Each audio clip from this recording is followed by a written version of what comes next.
वरुड तालुक्यात वादळी वाऱ्यासह आलेल्या अवकाळी पावसामुळे शेतकऱ्यांचे प्रचंड नुकसान.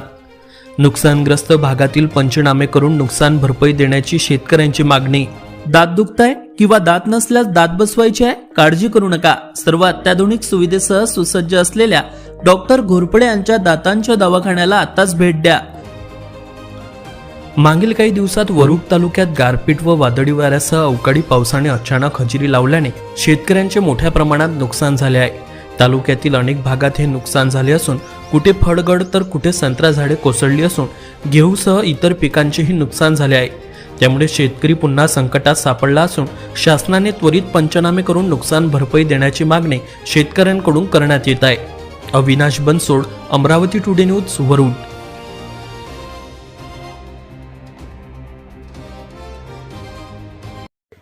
नमस्कार सर, मी शेतकरी बंधूंनो आणि मी राहणार डवरगाव, महसूल मंडळ राजुरा बाजार.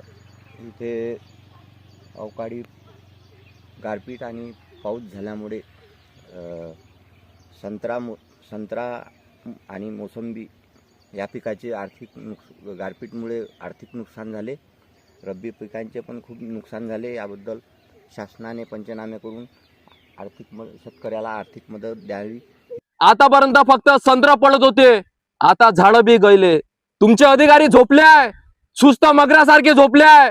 अरे त्याले महिन्याच्या तारखेला वेळेवर पगार होते म्हणून ते लोकांचे काम नाही करत. अरे 2 दिवस झाले, वादळ गेलं, पाणी गेलं, नुकसान सारखं नुकसान झालं, अजून ते आले नाही. या पंढरी शिवारात अधिकारी लोक अजूनही इथं आले नाही, चौकशी केली नाही, पंचनामे केले नाही.